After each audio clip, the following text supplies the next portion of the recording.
Welcome to Her Career Studio. My name is Lisa Venturi, your international career coach and podcast host. This podcast was developed to help women thrive at work so that they can thrive in life. We explore the intersection between work and our personal lives and how we can make sure that we don't take work home with us every night. Be sure to check out hercareerstudio.com and sign up for our newsletter so that you can get the goodies when they drop.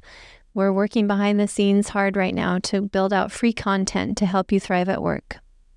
If there's anything in particular you'd like to see as far as type of content, please drop me a note at lisa@lisavirtuecoaching.com.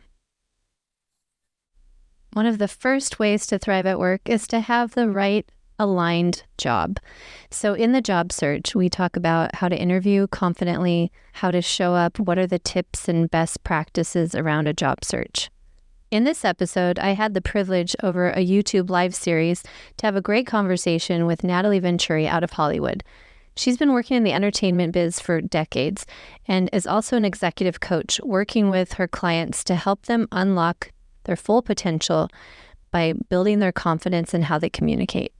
So I really hope you enjoy this episode as I did and learn how to stop hiding and show up with a confident presence. Enjoy. I am going to now have Natalie Venturi, my guest, introduce herself and talk about how she got into this space. Thank you so much for being here, Natalie. I can't wait to hear all the gems you're going to share with us. So why don't you just start off by telling us how you got into this work and what drives you? Thank you, Lisa. And I think in particularly when we're talking about presence, to be able to, my purpose is to be of service to everyone who's listening and to be able to offer them something that will hopefully make a difference in how they show up. And so I am an executive coach and also a performance coach. It could be referred to as that. And I help people get to where they want to go, kind of sums it up. And I have a long career, different careers. I was a meeting planner for many years and also have worked in technology and business operations. And so how I got to being a coach, you could probably say I always coached even as a child. So that's one thing that what I talk about is when you're looking at your career and what you're doing in your world, I always think it's really important to go back and see what comes naturally to you? And is there a golden thread through what you do?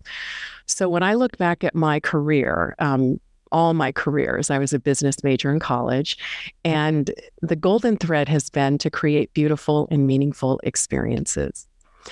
And no matter what I'm doing. So whether it was meeting planning, which I got into meeting planning after college because I realized when I was 12 years old, I actually planned my mother's 50th birthday party, surprise.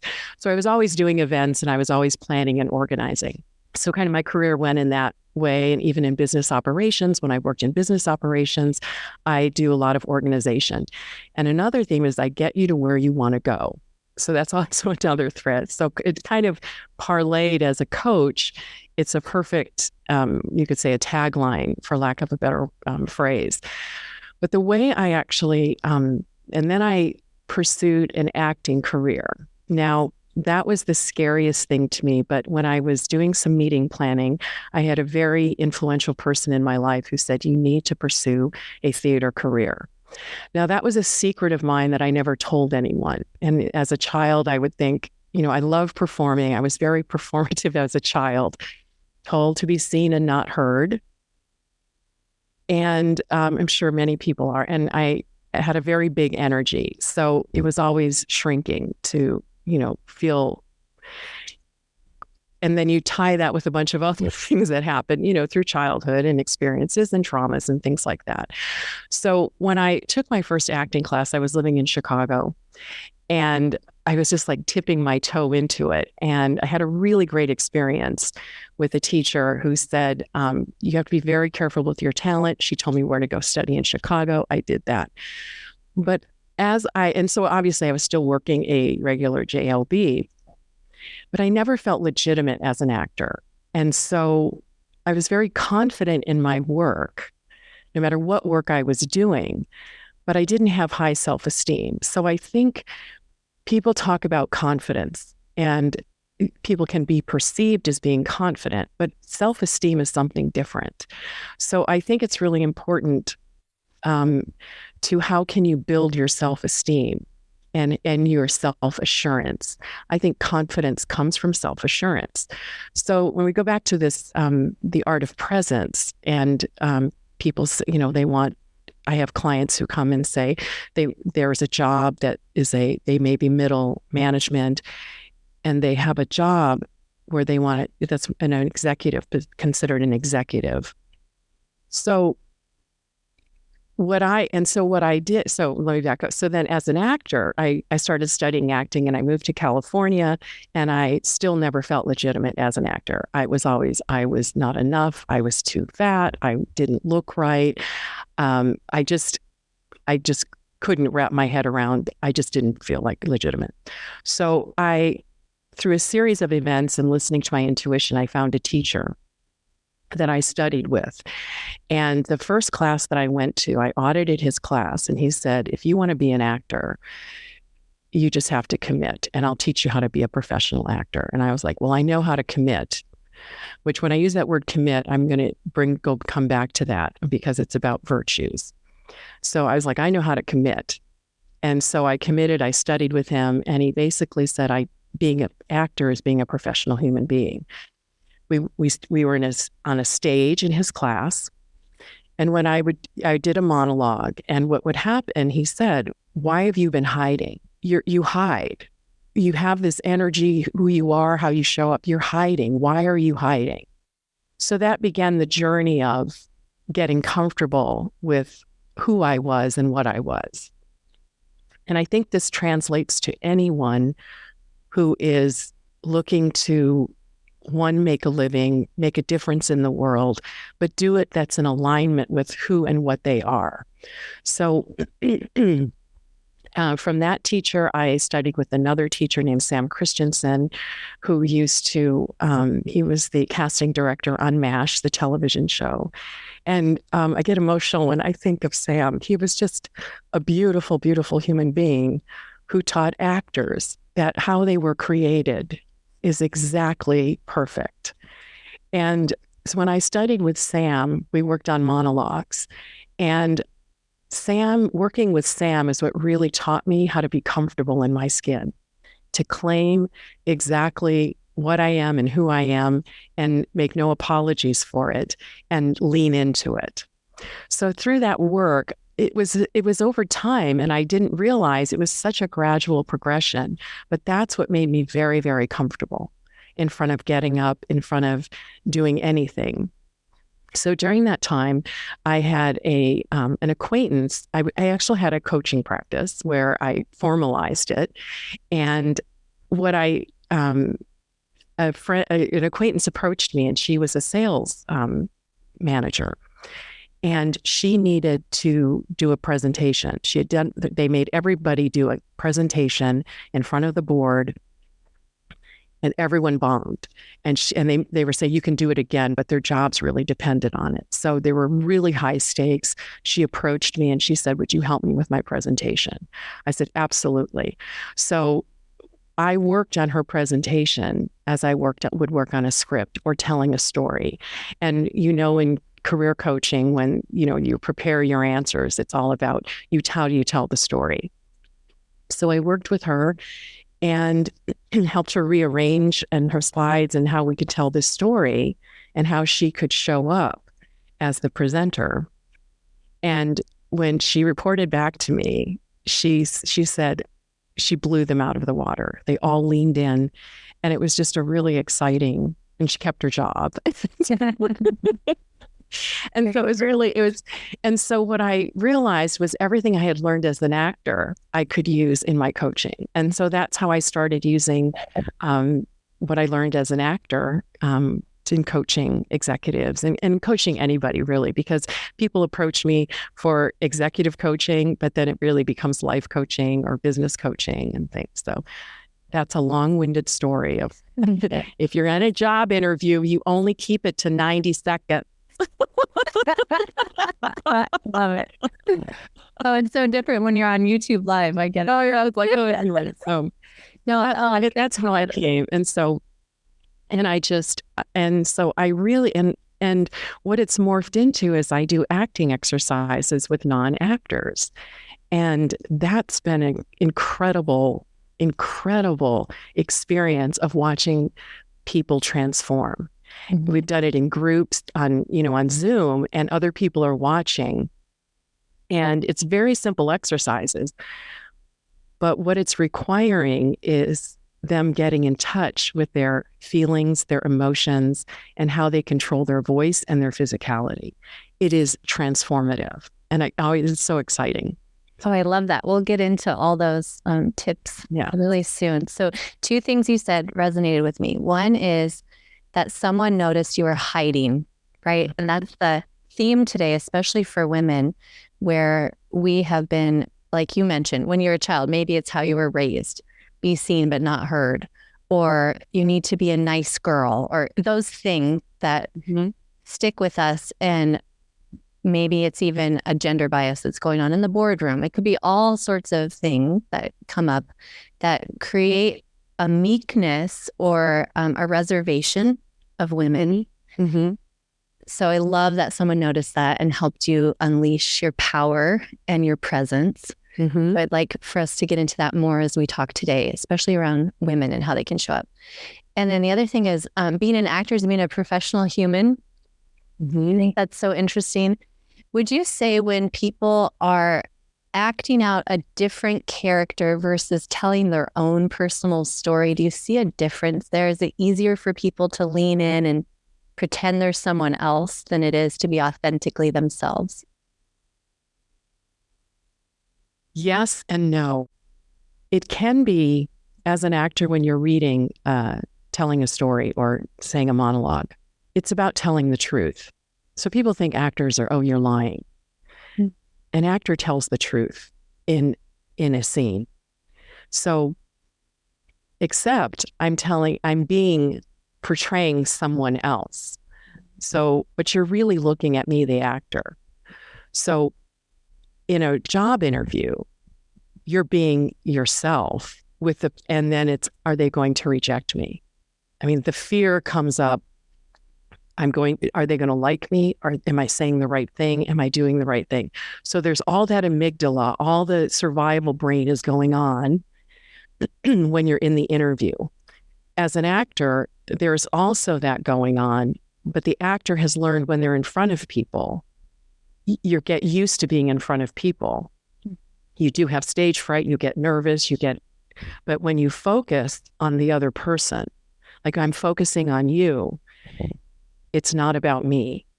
So it's the same as a job interview. My amygdala is going off. Are they going to like me? Am I going to say the right thing? But if I go into looking at you and I'm focusing on you and I'm listening to what you're saying, then I'm in relationship with you. Mm-hmm. And when we feel an actor and we feel moved by an actor, it's because they're in relationship. The focus is off of them. Did that answer the question? Yeah, that was a great way to put it. Just like the act, like charisma, right? What is charisma? It's all about when that person shows interest in you and how they connect with someone else. Yeah. People that we know that have the most charisma are always making us feel like we're the only one in the room. Mm-hmm. Yeah. And to do that authentically, because a really great, I think, quality is curiosity. So I'm curious. Like, well, what, if you're looking at a job interview or you're curious, well, what is this job about? What is this company about? Mm-hmm. What do you want from this job? Or, what do you want from the person who's going to be in this job? Stay curious. And so that's putting the focus on and on the other person. So it's staying in relationship, even when you go to a cocktail party, or if there are other cocktail parties anymore, I don't know. But like right. Networking, let's say networking. So you go to a networking and it's to stay curious. When we stay curious, we're asking questions to other people and, not like sure to the spotlight in the interrogation room, but curious, like what makes you tick? Mm-hmm. Yeah. so important in the job search, because when a hiring manager feels like you're not very interested in the job, then they're going to move on to the person that is the most interested and passionate and engaged. Yeah, absolutely. And I think people talk about authenticity, and what does that look like? What does that mean? I think authenticity comes from really knowing yourself and being comfortable with yourself. And if there's like one thing that Sam taught, which I thought was really brilliant, if you have a quirk, name it. Yeah, and lean into it. It's like, this is, who I am. And that causes, that facilitates engagement and also connection. Mm-hmm. Like we can talk about it. Mm-hmm. Like, yes, I know that I have to, on those spreadsheets, I need to make sure we balance this down to the penny. I know we talk in hundreds of thousands of dollars, but to me, I know I'll get there. I'm sorry, but I got to balance it to the penny. That is hilarious. My husband is that way. He's in finance, and I always tease him. I'm like, yeah, if it's off by, it's not good enough. That's so true. So, and then that's a virtue of, commitment to precision. It's really important to be precise. And in some situations, that's really helpful. So, yeah, I love that. Okay, let's get into some of your recommendations. Maybe if you want to practice anything, I'm not sure what you have prepared for us today, but anything that you want to share with the audience on how they can start practicing and feel prepared in that self-esteem, build that self-esteem and confidence. So when I talk about presence, it's really energy. Everything is energy. Would you agree with that? Like no matter what it is, everything is energy. Mm-hmm. So, and it's about your voice. There's a lot of talk, no pun intended, about women's voices. Mm-hmm. And what I've observed as an actor, watching actors rehearse, and also as women who are in the workforce and who are looking for jobs as my clients, being with a voice, and I have you come down from your lower belly to really resonate, have a people will get critical if you say a lower register, but I call it coming from your power center. That's your creative force. Love that. So when you connect to that, it is connecting to your own creative force and your life force, really. What happens when women start, or I'm going to use women for an example, or anybody really, starts talking up here, and you hear, and they're all up in their nasal, and there's nothing coming from down below in their body. So when I start working with them, and we can do very simple exercises, and what happens is, because women, many, many women are not safe, do not feel safe in their bodies. So they are not in their body. So there are, through one, I call it, go to the store and get some carrots.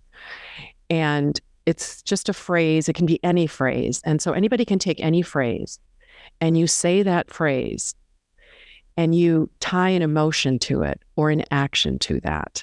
And so what I do with the client is, and especially when we do this in a group, is I will have you, sometimes it depends on the person. Sometimes they're moving around, but I have them get in their body. And so when you are speaking, it's to be in your body, and that grounds you, and that helps you stay connected. Because when you're up here, like if I'm just talking up here and I'm moving around and I'm not really connecting and I'm not in my body, I don't really know, it's all in my head, and I'm just talking and I don't know what I'm talking about. And then I might talk faster. And when we get nervous, our voices even go higher.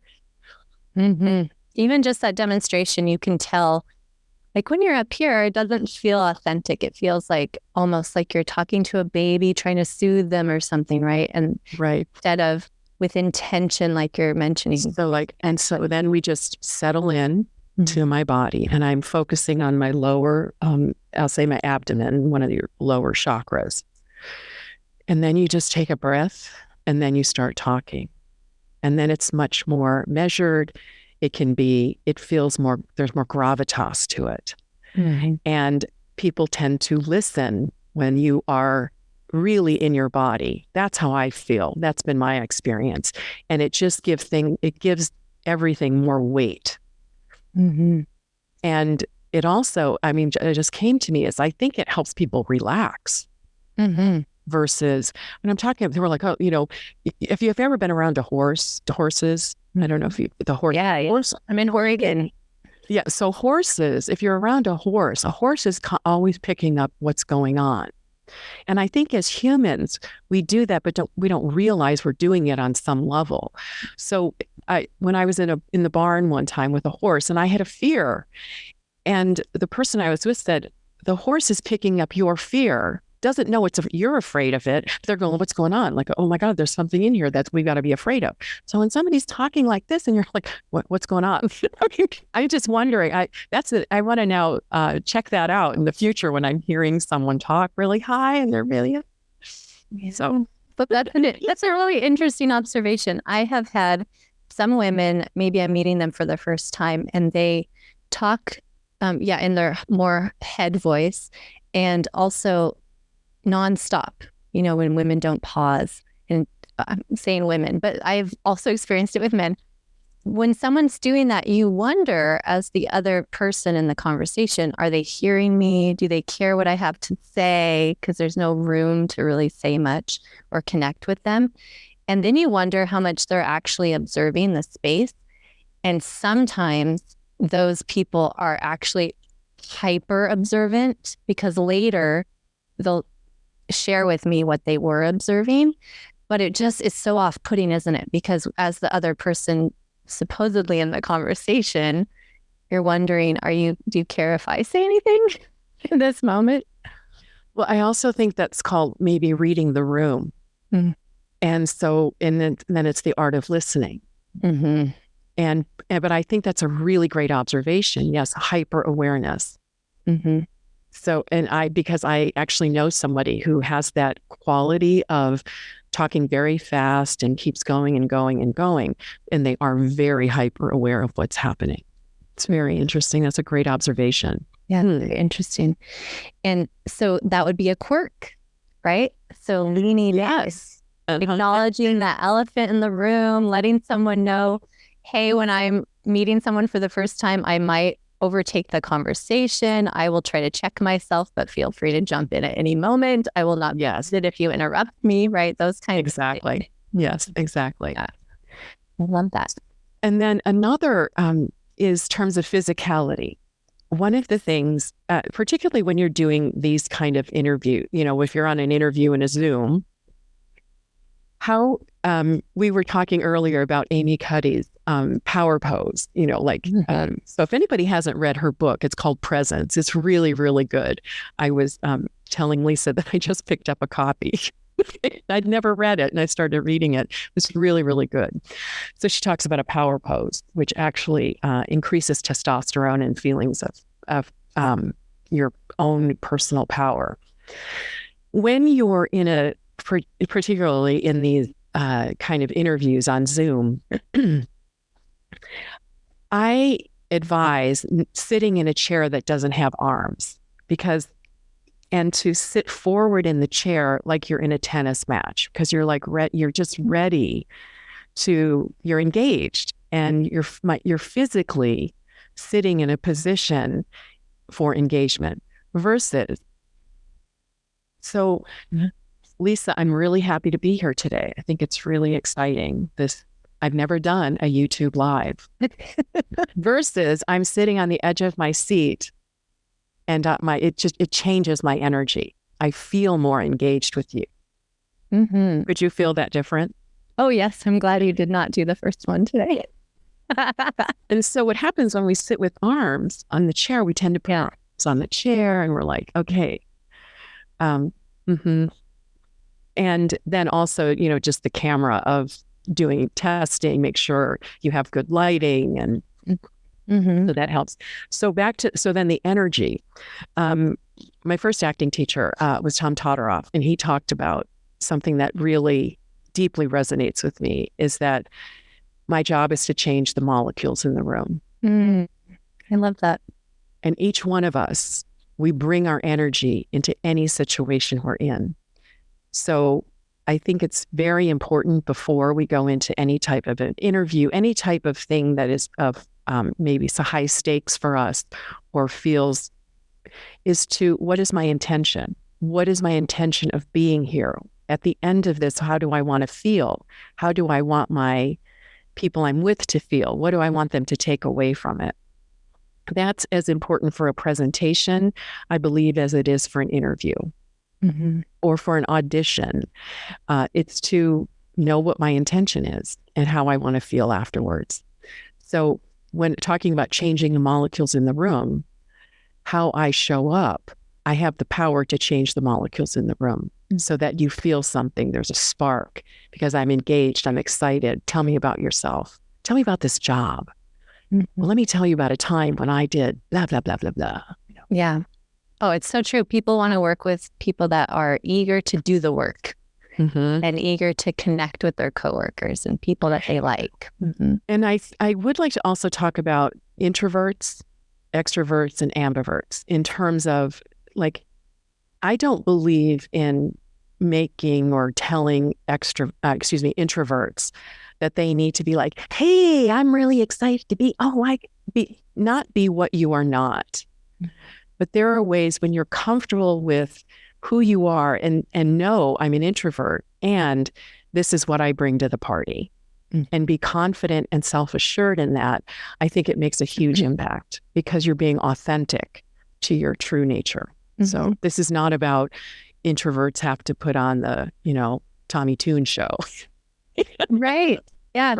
No, I know. Yeah. So I actually work with a lot of my clients identify as introverts or introverts, and they're some of the best interviewers because they can bring that groundness to the conversation. And a lot of times, and when people are veering on that introvert spectrum, typically they think a lot before they speak. And so you feel the authenticity come through as long as they are being true to their own nature. Yeah, I love that. Yeah.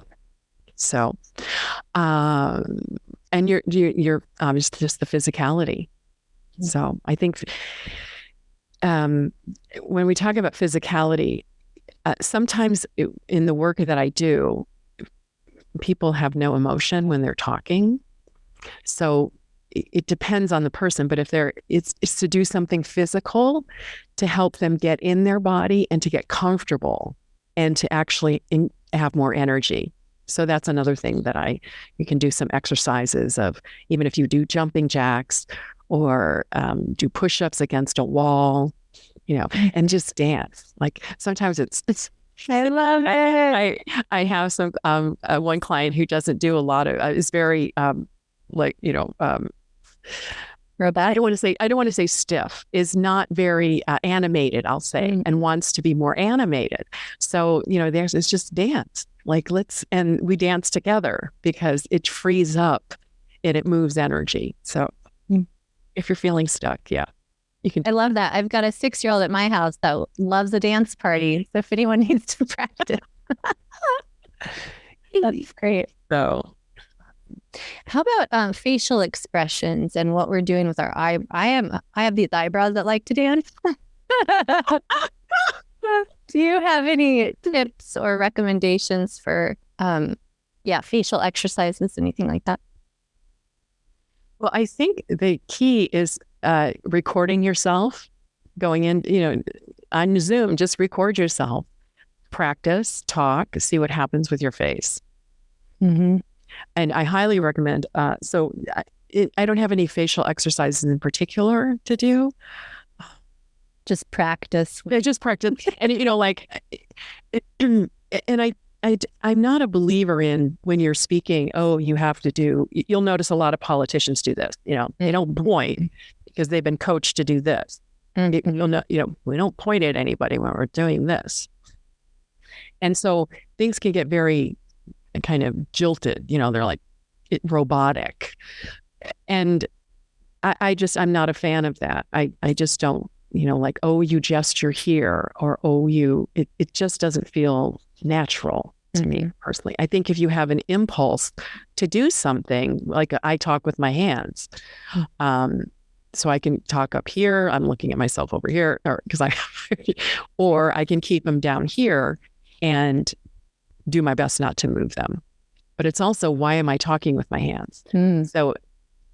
So I'm talking with my hand. I'm dissipating the energy right now. Okay. So now I want you to tell me if you can tell the difference. I'm going to really center in my body. Mm-hmm. And so when you don't really move your body, you can actually use your voice. And it gets a little uncomfortable sometimes not moving anything when you're talking.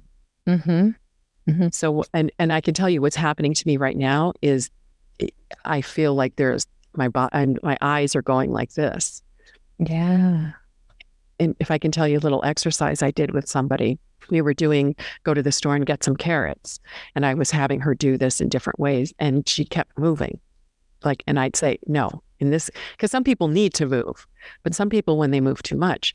So we just did this over and over to where she wasn't blinking. I didn't want one movement except her mouth moving. Her whole body started sweating. Yeah. Because it was so unnerving to not let that energy dissipate. And there's something I would also offer this to people who are watching this. Here's an exercise you can do, which ties to this of not moving your body and channeling your voice. Think about a time when you were on top of the world. I mean, nobody could stop you from doing anything. You knew, this is why I'm here. I can die now. I have fulfilled my purpose. Know exactly why I'm here. You can say anything to me, it wouldn't make a difference because I am so solid in who I am. Mm-hmm. So, and I have people think about that experience. And then we do some work with that, with saying a line. Then I have you go to a different space that is not as positive. You can feel the difference in your body. It does not feel as great. What this person did, who was dissipating and sweating and all that, she was in an interview, and the man that was interviewing her, it was on a Zoom call, and he's doing this, and he said, so tell me about your leadership style. And she thought of that moment where she was on top of the world. She took a breath and she started speaking, and he did this. She knew it in the moment. She was like, it felt, so that is something I would say to practice. So that when people have talked about in interviews, don't be afraid of the pause. So take a moment, go to that place and speak. I love that. I have definitely felt that from people and seen that from people. Absolutely. And whenever I'm working with clients on interview prep, having them just do the tell me about yourself unencumbered, like, this is not an interview, just like, tell me. And then talking about what lights them up, such a shift away from that professional XYZ, here's my tasks, here's what I do, to, oh yeah, how did I fall in love with this work? Where did I find that passion? Mm-hmm. Such a different conversation, isn't it? Yes. Yeah, pretending you're out for drinks with friends, not in an interview where you're sweating. Right, and you're in a conversation and with somebody that's not out to get you. Right. which is again that amygdala that's trying to keep us safe. Mm-hmm. Yeah, there's so much weight in interviews because it's our livelihood, and it's such a stressful time when we're in a career shift or change or opportunity to advance and we want to prove ourselves. It's a very, very, very vulnerable experience to go through. And I think it's really important to acknowledge that when anyone is going through that. You feel so vulnerable. One is if you have financial pressure on top of just, do they like me? But there's so much pressure that is on a candidate. Mm-hmm. And I have such compassion and empathy for that. Mm-hmm. Yeah. Be kind to yourself. Right. And wondering if they're answering the question in the right way. Correct. Am I giving them the answer they're looking for? Right. Instead of, right. Okay, how can I turn this into something that I feel confident and comfortable sharing that is relevant and it's authentically me versus, did I give them the right answer? Right. Mm-hmm. No pun intended. Correct. Yeah. That's amazing. So like anything when we're doing self-improvement or working on our just us, right? It's all about us and how can we improve personally. Self-awareness is the first key thing, isn't it? Absolutely. Especially, I'm just thinking of this topic of presence and then hiding in plain sight. It is all about knowing yourself. And that comes with, they call, the emotional intelligence. So when you know yourself, you know when to listen and when to speak up. And then how do you speak up? So how are you showing up? Do you turn your camera on in meetings? Mm-hmm. All meetings. That's something to really look at when you're already in a job. Are you speaking just to speak, or are you speaking with something to say? Because I think many people have been in meetings where there are people that are just I've got to show myself that I'm here. Mm-hmm. So and it's just knowing yourself and knowing when to speak and what is it you really want to say. Mm-hmm. And then who is your audience? Yep. So, and it's all about, and I just am a huge proponent of learning about yourself. And I think that's the discovery of, and what you bring and are you doing the work you really want to be doing? And looking at what work do you really want to be doing? What is your, are you there? Do you want to make a difference in the world? Do you just, how much money do you need? Is this a job just to get you to the next step? I think it's just knowing where you are and what you want to get and where you want to go. Mm-hmm. Yeah. So working with someone who is a personal advocate or mentor or a coach like the work we do, and having someone hold that space for you and give you that accountability framework and feedback, right? I have so many people that I talk to that, well, I think maybe I need a coach because, my family is so great and they're so supportive, but I don't feel like I'm getting authentic feedback from them. Right. Exactly. Mm-hmm. Yeah. So getting that feedback, having someone hold that space and practicing. I'm same with you. My athletic background in coaching is this replay is so important to be able to record yourself, watch the replay, see what you can adapt and change. Mm-hmm. And then that first awareness piece. I think a lot of people, even in this state of everything being online, a lot of people are still not doing that. They're not watching it back or recording and watching it back. Watching themselves back. Yeah, they're in all of these virtual meetings, but there's no record button or going back and actually taking the time to do that work and watching themselves. It's not easy to watch yourself. Very true. Very, very, and acknowledge that it's not easy to watch yourself. And I think having a coach is really important. And that's not a sales pitch. That is, I use coaches. I think what they provide is an opportunity for growth and just to be able to help you get to where you want to go and give you candid feedback in a very kind and encouraging way. Mm-hmm. Yep. And very unbiased, right? They don't have an agenda or correct push you in one way or the other. Absolutely. Yeah. And that's really, I think also, even when you surround yourself with your peers and your people is who has agendas for you. Mm-hmm. Or their hidden agendas, things. Yeah. You're right. Yep. But bye-bye. Right. Exactly. So, and your last name is Virtue. And so I would love to just bring something up that I do with all my clients is I really believe virtues help us connect with each other. And when we speak in the language of virtues and acknowledging the virtues we see in others.